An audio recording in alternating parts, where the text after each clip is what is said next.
আসসালামু আলাইকুম, আমি তনিমা। আপনাদের স্বাগত জানাচ্ছি নবকলি স্টুডিওর আজকের দেশ এবং আন্তর্জাতিক সংবাদে। প্রথমেই শিরোনাম। পাইপলাইনে জ্বালানি পরিবহনে বছরে সাশ্রয় হবে ২৩৬ কোটি টাকা, শনিবার উদ্বোধন। জাফলং থেকে লুট হওয়া ১৫,০০০ ঘনফুট পাথর জব্দ। খালেদা জিয়ার জন্মদিনে গুলশান কার্যালয়ে দোয়া মাহফিল। খুলনার রূপসাই কৃষি ব্যাংকের ডাকাতি। সাবেক এমপি মমতাজে পিএস সহ গ্রেফতার ৬ জন। কুষ্টিয়ায় মোটরসাইকেল রেস করতে গিয়ে প্রাণ গেল ২ বন্ধুর। আগামী নির্বাচন হবে গণপরিষদ নির্বাচন, হান্নান মাসুদ। মুজিববাদ হচ্ছে শেখ মুজিব ও মুক্তিযুদ্ধের নামে পরিচালিত এক ফ্যাসিবাদী মতবাদ, নাহিদ। কেউ যেন সাম্প্রদায়িক সম্প্রীতি নষ্ট করতে না পারে, প্রধান উপদেষ্টা। তৈরি পোশাকের বিশ্ববাজারে নতুন আধিপত্যের পথে বাংলাদেশ। ধানমন্ডি ৩২ ও বাংলা মোটরে ককটেল বিস্ফোরণ। আলাস্কায় ইউক্রেন যুদ্ধের বিষয়ে গুরুত্বপূর্ণ শীর্ষ সম্মেলন শুরু, ট্রাম্প ও পুতিনের। পাকিস্তানে বিশাল মেঘ ভাঙনের পর আকস্মিক বন্যায় কমপক্ষে ১৫৯ জনের মৃত্যু হয়েছে। সিরিয়াকে অস্ত্র সহায়তা দেবে তুরস্ক। সিন্ধু পানি চুক্তি স্থগিত করার সিদ্ধান্ত অব্যাহত রাখা হবে মোদি। গাজা যুদ্ধ শেষের জন্য ৫ শর্ত জানালেন নেতানিয়াহু। ব্রিটেনে এ-লেভেল পরীক্ষায় বাংলাদেশি বংশোদ্ভূতদের অসাধারণ সাফল্য। মালয়েশিয়ার আদালতে ২ বাংলাদেশির বিরুদ্ধে আইএস সংশ্লিষ্টতার অভিযোগ। স্বাধীনতা দিবসের সকালে পশ্চিমবঙ্গে সড়কে ঝরল ১০ প্রাণ। আফগানিস্তানে ক্ষমতা দখলে ৪ বছর। এখন বিস্তারিত দেশের সংবাদ। দেশের জ্বালানি নিরাপত্তায় আরেক ধাপ এগিয়ে যাচ্ছে Bangladesh petroleum corporation, BPC. Chittagong থেকে পাইপলাইনে ঢাকায় ডিজেল পরিবহনের মাধ্যমে এই অগ্রগতি অর্জন করে দেশের পেট্রোলিয়াম জ্বালানি আমদানি, পরিশোধন এবং বিপণন নিয়ন্ত্রণকারী জাতীয় প্রতিষ্ঠানটি। বিপিসির আশা, চট্টগ্রাম থেকে পাইপলাইনে জ্বালানি পরিবহনের মাধ্যমে বছরে বর্তমানের চেয়ে ২৩৬ কোটি টাকা ব্যয় সাশ্রয় হবে। ইতোমধ্যে পাইপলাইন জ্বালানি পরিবহন শুরু হয়েছে। বিপিসির তথ্য অনুযায়ী গত ১.৫ মাসে চট্টগ্রামের পতেঙ্গা মূল স্থাপনা থেকে নারায়ণগঞ্জের ফতুল্লার গোদনাইলে, পদ্মা, মেঘনা, যমুনা ডিপোতে ৪৮,২০০ মেট্রিক টন জ্বালানি পরিবহন করা হয়েছে। শনিবার ১৬ই আগস্ট প্রকল্পটির আনুষ্ঠানিক উদ্বোধন করবেন বিদ্যুৎ, জ্বালানি ও খনিজ সম্পদ মন্ত্রণালয়ের উপদেষ্টা মোহাম্মদ ফাউজুল কবির খান।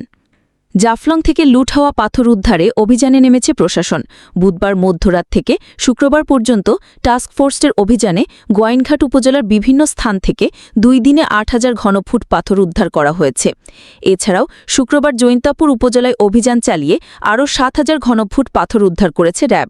সব মিলিয়ে প্রায় ১৫,০০০ ঘনফুট পাথর জব্দ করা হয়েছে, যা জাফলং থেকে লুট হয়েছে। বিএনপি চেয়ারপারসন বেগম খালেদা জিয়ার জন্মদিন উপলক্ষে রাজধানীর গুলশানে দলের চেয়ারপারসনের কার্যালয়ে দোয়া মাহফিল অনুষ্ঠিত হয়েছে। শুক্রবার ১৫ই আগস্ট বিকেল ৫টার পর এ দোয়া মাহফিল করা হয়। দলীয় সূত্রে জানা যায়, দোয়া ও মিলাদে দলের শীর্ষস্থানীয় নেতারা উপস্থিত ছিলেন। ভার্চুয়ালি যুক্ত হন বিএনপির ভারপ্রাপ্ত চেয়ারম্যান তারেক রহমান। দোয়া মাহফিলে খালেদা জিয়ার সুস্থতা ও দীর্ঘায়ু কামনা করা হয়। দলের নেতারা বলেন, খালেদা জিয়া দেশের গণতন্ত্র পুনরুদ্ধারের আন্দোলনের প্রতীক, তার সুস্থতা জাতির জন্য গুরুত্বপূর্ণ। খুলনা জেলার রূপসা থানায় কৃষি ব্যাংকের লকার ভেঙে প্রায় ১৬ লাখ টাকা লুট করেছে দুর্বৃত্তরা। বৃহস্পতিবার ১৪ই আগস্ট বিকেল থেকে শুক্রবার ১৫ই আগস্ট রাত ১০:৩০টার মধ্যে যে কোনো সময় এই লুটের ঘটনা ঘটতে পারে বলে পুলিশ জানিয়েছে। রূপসা থানার অফিসার ইনচার্জ মোহাম্মদ মাহফুজুর রহমান জানান, বৃহস্পতিবার ১৪ই আগস্ট বিকেলে ব্যাংক বন্ধ হয়ে যায়। ওই দিন থেকে শুক্রবার ১৫ই আগস্ট রাত ১০:৩০টার মধ্যে যে কোনো সময় ঘটনাটি ঘটতে পারে। আমরা ব্যাংক থেকে এবং আশপাশের ভিডিও ফুটেজ সংগ্রহ করেছি, সেগুলো বিশ্লেষণ করা হচ্ছে। এই ঘটনার সঙ্গে যেই জড়িত থাকুক না কেন, তাদের কোনো প্রকার ছাড় দেওয়া হবে না। মানিকগঞ্জের বিভিন্ন থানায় পৃথক অভিযান পরিচালনা করে সাবেক এমপি মমতাজ বেগমের ব্যক্তিগত সহায়ক পিএস মোহাম্মদ মাহমুদুল হাসান জুয়েল সহ ৬ জনকে গ্রেফতার করেছে জেলা গোয়েন্দা পুলিশ ডিবি। শুক্রবার ১৫ই আগস্ট রাত ৯টার দিকে এই তথ্য নিশ্চিত করেছেন জেলা গোয়েন্দা পুলিশের পরিদর্শক মোহাম্মদ মোশাররফ হোসেন। কুষ্টিয়ার ভেড়ামারায় নিজেদের মধ্যে মোটরসাইকেল রেস করতে গিয়ে পিকআপ ভ্যানের সঙ্গে ধাক্কা লেগে ২ বন্ধু নিহত হয়েছেন। শুক্রবার ১৫ই আগস্ট সন্ধ্যা ৫:৩০টার দিকে উপজেলার ১২ মাইল এলাকায় কুষ্টিয়া ঈশ্বরদী মহাসড়কে এই দুর্ঘটনা ঘটে। ন্যাশনাল সিটিজেন পার্টি এনসিপির সিনিয়র যুগ্ম মুখ্য সমন্বয়ক আব্দুল হান্নান মাসুদ বলেছেন, জুলাই সনদের অধীনে আগামীতে যে নির্বাচন হবে তা হবে গণপরিষদ নির্বাচন। শুক্রবার রাতে সামাজিক যোগাযোগ মাধ্যম ফেসবুকে নিজের অ্যাকাউন্টে দেওয়া একটি পোস্টে তিনি এই মন্তব্য করেন। ওই পোস্টে তিনি লিখেন, আগামী নির্বাচন হবে গণপরিষদ নির্বাচন, আর আমরা পাব নতুন সংবিধান। নির্বাচন ফেব্রুয়ারিতে হোক বা ডিসেম্বরে, সেটা অবশ্যই গণপরিষদ নির্বাচন হতে হবে। জাতির পিতা উপাধি কোনো ইতিহাস নয়, এটি আওয়ামী লীগের তৈরি এক ফ্যাসিবাদী হাতিয়ার বলে মন্তব্য করেছেন জুলাই বিপ্লবের অন্যতম শীর্ষ নেতা ও জাতীয় নাগরিক পার্টির এনসিপির আহ্বায়ক নাহিদ ইসলাম। তিনি বলেন, মুজিববাদ একটি জীবন্ত বিপদ, এটাকে পরাজিত করার জন্য রাজনৈতিক, আদর্শিক ও সাংস্কৃতিক প্রতিরোধের দাবি রয়েছে। শুক্রবার 15ই আগস্ট সামাজিক যোগাযোগ মাধ্যম ফেসবুকে এক স্ট্যাটাসে তিনি এই মন্তব্য করেন। তিনি বলেন, শেখ মুজিবুর রহমান জাতির পিতা নন। স্বাধীনতা অর্জনে তার ভূমিকা ও ত্যাগ আমরা স্বীকার করি, কিন্তু তার শাসনামলে সংঘটিত জাতীয় বিপর্যয়ও আমরা স্মরণ করি। তার নেতৃত্বে বাংলাদেশ ভারতের উপনিবেশিক রাষ্ট্র পরিণত হয়। জনগণ বিরোধী 1972 সালে সংবিধান চাপিয়ে দেয়া হয় এবং শুরু হয় লুটপাট, রাজনৈতিক হত্যা ও একদলীয় বাকশাল স্বৈরশাসনের ভিত্তি রচনা। দেশের সাম্প্রদায়িক সম্প্রীতি যেন কেউ নষ্ট করতে না পারে, সেজন্য সবাইকে সজাগ থাকার আহ্বান জানিয়েছেন অন্তর্বর্তী সরকারের প্রধান উপদেষ্টা ড মোহাম্মদ ইউনুস। শুভ জন্মাষ্টমী উপলক্ষে দেয়া এক বাণীতে তিনি এই আহ্বান জানান।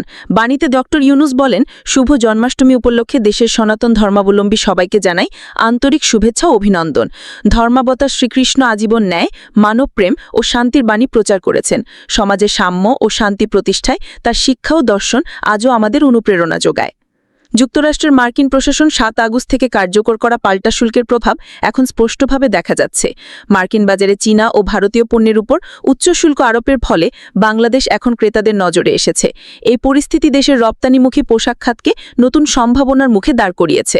বাংলাদেশি তৈরি পোশাক খাতের উদ্যোক্তা ও রপ্তানিকারকরা বলছেন, মার্কিন বাজারে চীনা ও ভারতীয় পণ্যের উপর উচ্চ শুল্ক আরোপের ফলে ক্রেতারা দ্রুত অর্ডার স্থানান্তর করছেন এবং এই সুযোগে বাংলাদেশকে নতুন বিনিয়োগ ও অর্ডারের কেন্দ্রবিন্দু হিসেবে বিবেচনা করছেন।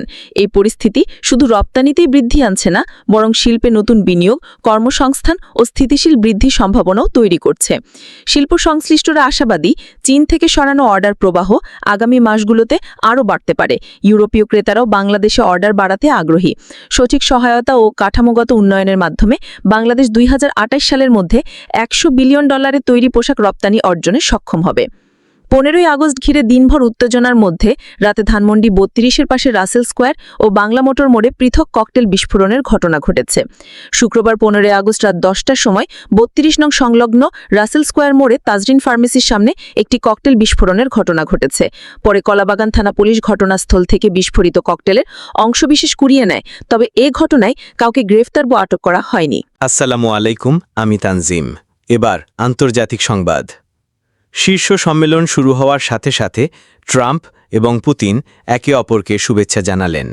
ডোনাল্ড ট্রাম্প এবং ভ্লাদিমির পুতিন তাদের নিজ নিজ বিমান থেকে নেমে হাত মেলান এবং সামনে আলাস্কা 2025 লেখা একটি মঞ্চে দাঁড়ান, যখন বিশ্ব সংবাদ মাধ্যম সেই মুহূর্তটি ধারণ করে।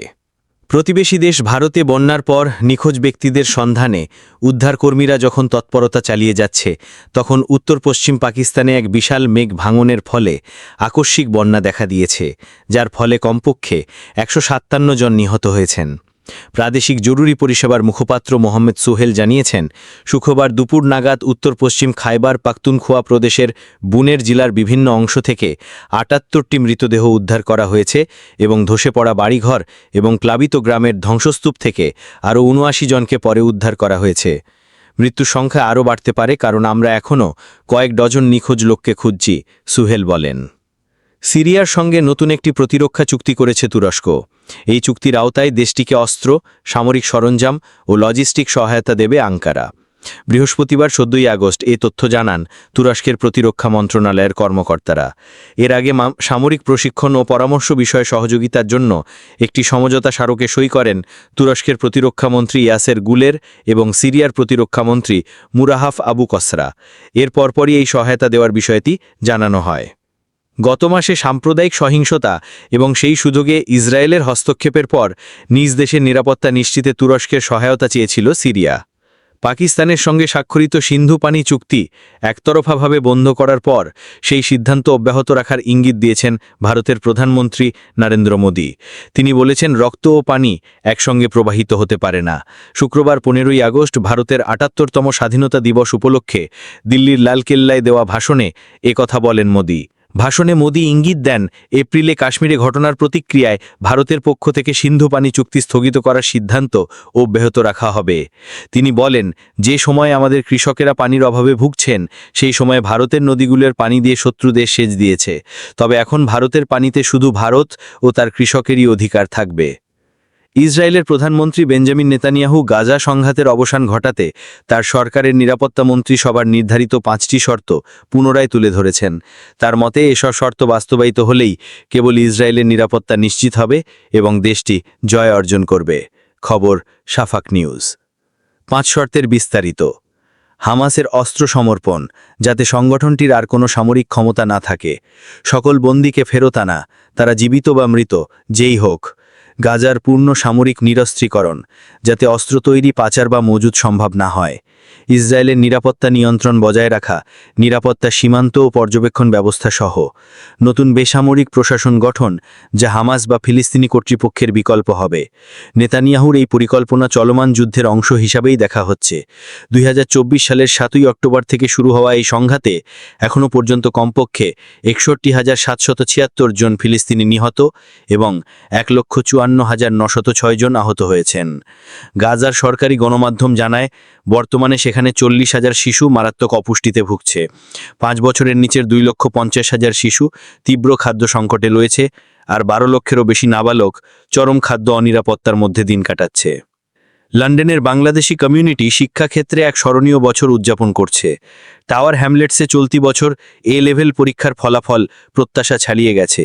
স্থানীয় কাউন্সিলের তথ্য অনুযায়ী 74.4% শিক্ষার্থী এ থেকে সি গ্রেড অর্জন করেছে, যা 2019 সালের তুলনায় উল্লেখযোগ্য উল্লম্ঘন।